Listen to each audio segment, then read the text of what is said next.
تو اس لیے اس قسم کی حرکات نہ کریں۔ ویسے ہمارے ملک پاکستان میں پڑھائی کا جو معیار ہے وہ ہمارے سامنے ہے کہ خواندگی کی شرح ہماری بہت کم ہے، اور اس میں بھی جو ہمت کر کے پڑھنے والے بچے بچیاں ہیں انہیں ہم اس طریقے سے خیانتیں کر کے مزید کمزور کر دیں تو یقیناً یہ ملک کے لیے اور ہمارے مستقبل کے بچوں کے مستقبل کے لیے کوئی اچھی چیز نہیں ہے۔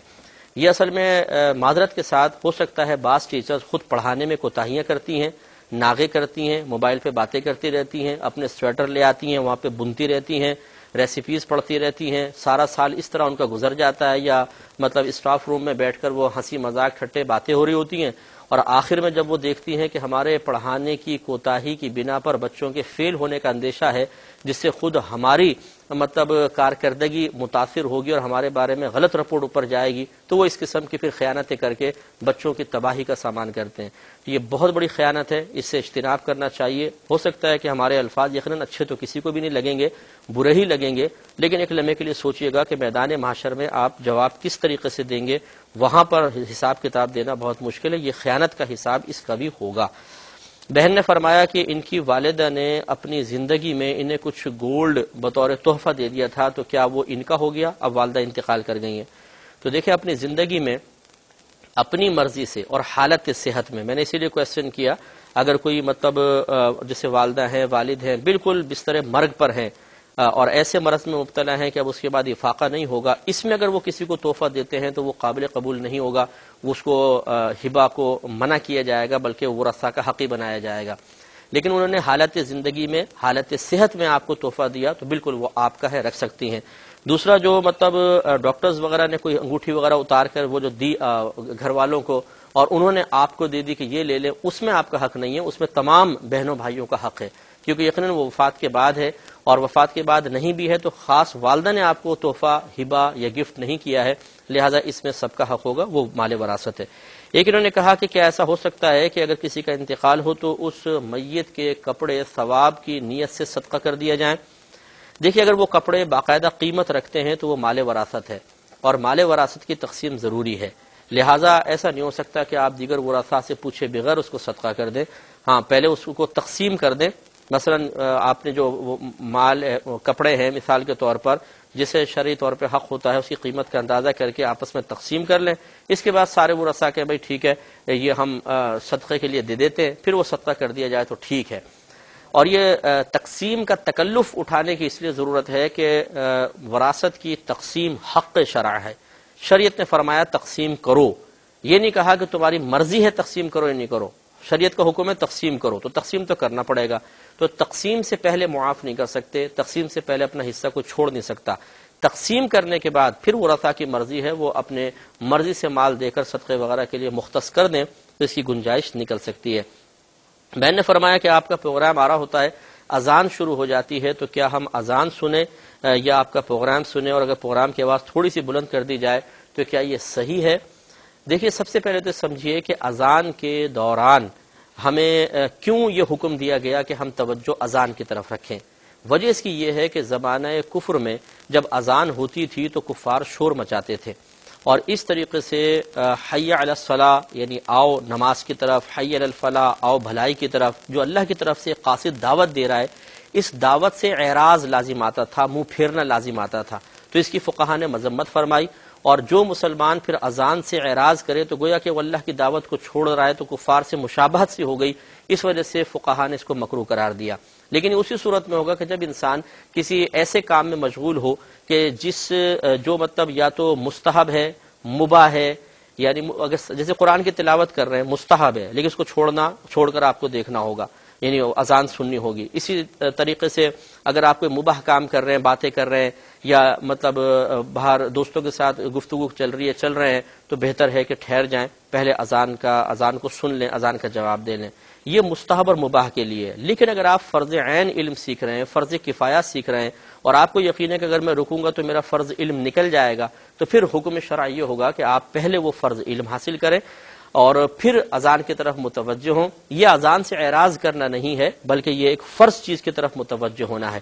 اذان کا سننا زیادہ مستحب ہے، اور مسائل کا سننا اگر فرض مسئلے بیان ہو رہے ہیں تو فرض عین، اگر کفایہ ہے تو فرض کفایہ، اور کم از کم مستحب تو ضرور ہے جو اذان کے سننے کے مقابلے میں ہوگا۔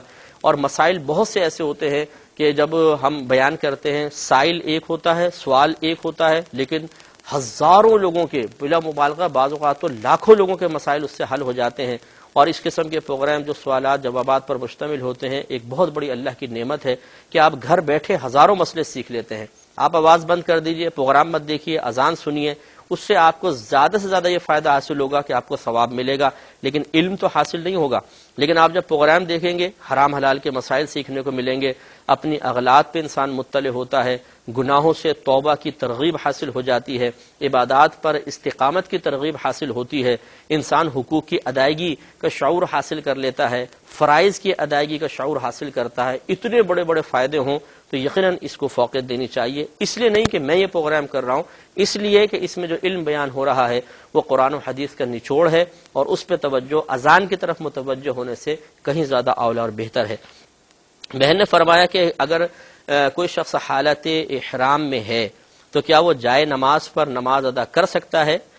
شبہ بہن کو یہ ہے کہ چونکہ حالت احرام میں چہرہ ڈھکنا منع ہوتا ہے تو کیا مصلی پہ سجدہ ریز ہونے سے وہ چہرہ ڈھکنے والی صورت بنتی ہے؟ تو بہن ایسی نہیں بنتی ہے، کیونکہ جب آپ سجدہ کرتے ہیں چاہے زمین پہ کریں چاہے مصلی پر، تو پیشانی اور ناک ہی آپ کی زمین پہ ٹکتی ہے۔ ایسا تو نہیں ہے پورا جائے نماز آپ کے پورے چہرے کو ڈھانپ لیتا ہے، ایسا نہیں ہوتا، لہٰذا آپ جائے نماز پر بھی نماز ادا کر سکتی ہیں چاہے حالت احرام میں ہوں۔ بہن نے فرمایا کہ یہ سنا ہے کہ نبی کریم صلی اللہ علیہ وسلم سفر معراج سے تشریف لا رہے تھے تو آپ کا ایک پسینہ مبارکہ کا قطرہ زمین پہ گرا جس سے گلاب پیدا ہوا، تو کیا یہ صحیح روایت ہے؟ دیکھیں اس کی یہ روایتیں بیان تو ہوتی ہیں، لیکن جو مستند علماء کرام ہیں، محققین ہیں، انہوں نے صراحتاً اس کا انکار کیا ہے کہ یہ جھوٹی روایت ہے، ایسا کوئی واقعہ نہیں ہوا۔ اور اگر بالفرض ایسا ہوا ہوتا، آپ خود سوچئے کہ جس کنویں میں نبی کریم صلی اللہ علیہ وسلم کا لعاب دہن اقدس گر گیا، آج تک ہم اسے متبرک سمجھتے ہیں، کیا اس پانی کو نکال کے آپ پاؤں پہ مل سکتے ہیں؟ کیا اس پانی کو بہا کے اس پہ پاؤں آپ رکھنا پسند کریں گے؟ ہرگز نہیں۔ آپ کے ادب اور محبت کا تقاضا یہ کہ ایسا نہ ہو۔ اگر یہ گلاب بھی واقعی نبی کریم کے پسینے سے پیدا ہوا ہوتا تو جیسے آپ نے خدشے کا اظہار کیا ہے، گلاب کی پتیاں پھینکی جاتی ہیں، وہ قدموں میں آتی ہیں، تو جو اس قسم کی روایت بیان کر رہا ہے وہ خود گلاب کے ہار اپنے گلے کے اندر پہن رہا ہے اور اس کو کچلتا ہوا چلا جا رہا ہے، تو اس کو یہ شرم نہیں آتی ہے کہ نبی کریم صلی اللہ علیہ وسلم کے پسینے کے قطرے سے جو پھول پیدا ہوا تم اس کو پاؤں تلے روند رہو؟ تو یقینی سی بات ہے کہ یہ صرف افسانوی باتیں ہیں، ایسی جھوٹی باتیں ہیں، موضوع باتیں ہیں، اور کوئی بھی اس کا لحاظ نہیں رکھتا ہے، اس لیے کہ ان پہ یقین ویسے نہیں ہے، اور حقیقت یہی ہے کہ اس پہ یقین نہ کیا جائے۔ مختصر سے بریک لیں گے، ہمیں یقین ہے آپ ہمارا انتظار فرمائیں گے۔ میرے ورد لب ہے نبی نبی، میرا دل ریز عشق رسول ہوں۔ بسم اللہ الرحمن الرحیم۔ ایک بھائی نے یہ کویسچن انڈیا سے کیا کہ یہ پینٹنگز وغیرہ کرتے ہیں تو کچھ غیر مسلم بھی آ کر ان سے کام کرواتے ہیں، تو یہ پوچھتے ہیں کہ کیا ان سے اس پینٹنگ کی اجرت لینا شرعاً جائز ہے؟ تو جی ہاں، اگر پینٹنگ آپ جائز بناتے ہیں، کسی جاندار کی تصویریں وغیرہ نہیں ہیں، جیسے سائن بورڈ وغیرہ بنائے جاتے ہیں، لکھتے ہیں، آپ تحریریں وغیرہ یا بے جان چیزوں کی تصویریں بناتے ہیں، تو بالکل وہ بالکل پیسہ حلال ہے، اس میں شرعاً کوئی حرج نہیں ہے۔ خود نبی کریم صلی اللہ علیہ وسلم سے غیر مسلموں کے ساتھ تجارت کرنا ثابت ہے، اسی طریقے سے صحابہ کرام نے کی۔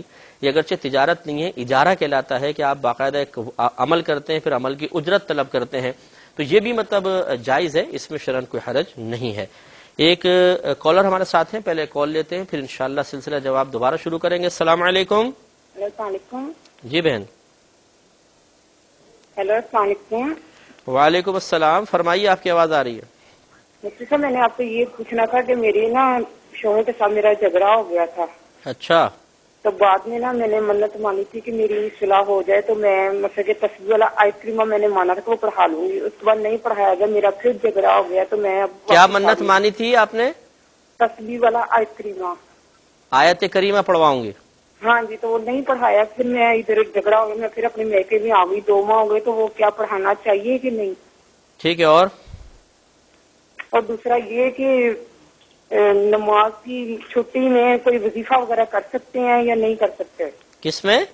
نماز اچھا کی جب ٹھیک چھٹی ہے، ہوتی ہے۔ میں سمجھ گیا، ٹھیک ہے، اور میں عرض کرتا ہوں، ایک اور کالر ہمارے ساتھ ہیں۔ السلام علیکم۔ وعلیکم السلام ورحمۃ اللہ وبرکاتہ. مفتی انکل کیسے ہیں آپ؟ اللہ کا بڑا کرم. انکل میں پاک پتن شریف سے فوزیہ بات کر رہی ہوں. میں نے 3-4 سوال پوچھنے ہیں. اچھا بولیں. پہلا سوال میں نے یہ پوچھنا ہے کہ عورت کا شریعت میں اصل پردہ کیا ہے؟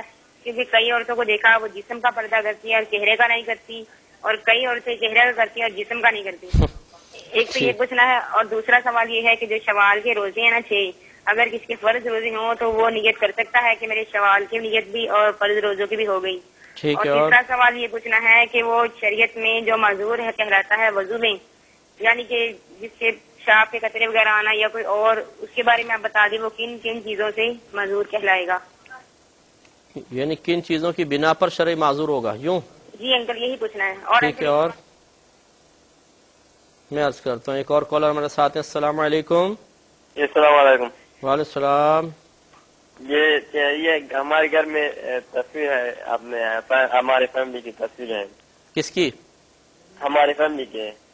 کس کی؟ امی کی؟ امی کے اور ہمارے برادر اینڈ سسٹر. اچھا, مطلب ان کی تصویر آپ نے لگا رکھی ہے بڑی کر کے, یوں؟ نہیں, وہ بند ہے, صندوق میں بند ہے. جو ہم اس میں تو ملائکہ کے لیے کیا میں سمجھ گیا. البم میں تصویر اگر ہو بند کر کے رکھی ہو تو اس کا کیا حکم ہے, عرض کرتا ہوں. اور کوئی آپ کا سوال؟ یہ ہمارا سوال یہ ہے کہ ہم یہ تصویر کا مسئلہ تو نہیں ہے جو ہم نے صندوق میں بند کر دیا ہے, جو کھلا نہیں ہے. جی میں بتاتا ہوں انشاءاللہ. ایک آخری کال انشاءاللہ لیں گے, پھر جوابات. السلام علیکم. وعلیکم السلام.